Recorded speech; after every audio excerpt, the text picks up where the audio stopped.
Welcome back to Inside Toronto Real Estate. Tonight we're doing a neighborhood segment in Toronto, and I'm going to introduce you folks to the beaches. And we have George O'Neill, broker of O'Neill Real Estate. He is a prolific blogger and a social media maven. Thank you so much, sir. Thank you very much. So where do you find time to actually do real estate when you're always on social media, blogging, and on TV now? Yeah, thanks to you.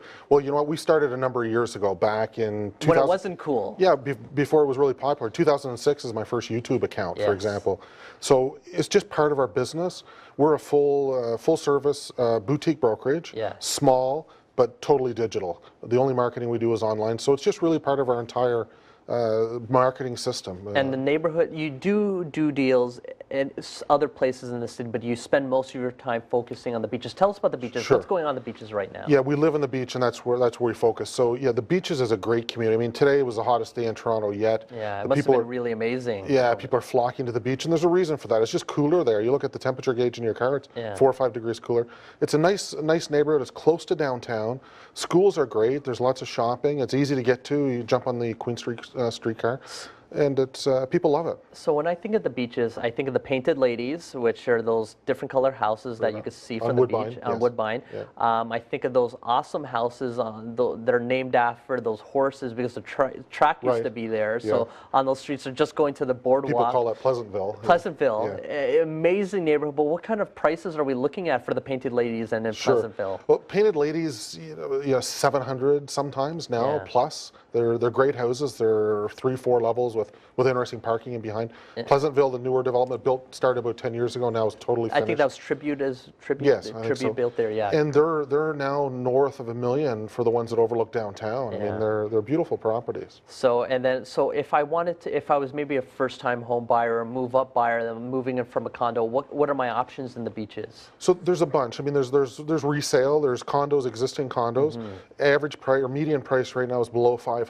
Just so you can get into the market at that price. It's not the cheapest part of the city to live in, but property values are continuing to climb. There are some new interesting developments. There's a couple of condos, Lake House, for example, where the Licks building is. That's a new one that's just been announced. The previous Belfair United Church is being redeveloped, and then there's a development on Kippendavie that is pretty much sold out. And Kippendavie is actually a cool project because it's actually on a residential street that actually going to build a condo. Yeah, it's certainly increasing the density, and there's a lot of discussion amongst the neighborhood and the street, and they had a lot of input actually, and the developer listened, I think, to a lot of input, which was good. So why is the beach really so hot if prices are so high? Why should we want to live in the beach? Primarily location. Yes. It's a small town. It's really like a village inside the city.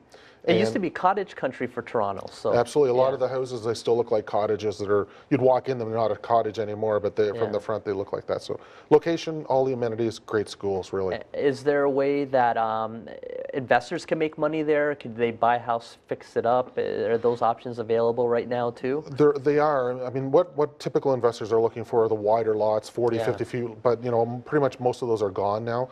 But you can go in and find an opportunity, a bungalow or a story and a half, totally renovate it and make a little bit of money. There's also the opportunity with some of these new condos, I think, as well. So, and what about parking in the area? Is there parking? Is there garages that you could use? Some properties have garages. There's a lot of street parking. There's only, of course, a limited number.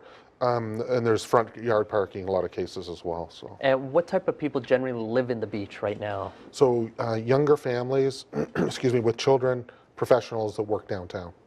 And the area, it's going through some changes. Will we expect to see a lot of condos like we do in West Queen West and those areas right now? Well, I don't think we'll see a flood. I mean, certainly there's opportunity. For example, there was a condo project down on Neville Park, right on the lakefront, that was very controversial that didn't get anywhere. And, you know, it would be a shame to lose the charm. It really is the only part of the city you can still walk down and enjoy the waterfront.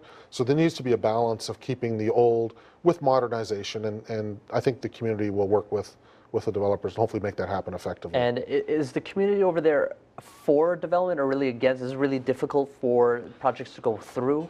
I mean, generally speaking, if the project does not fit the character of the neighborhood, which I think by definition most projects don't because the neighborhood is pretty unique, it can be a tough process to get through, but I mean, people are open and they listen. For example, the Belfair condo project, I understand they met with the neighborhood and they listened to some input.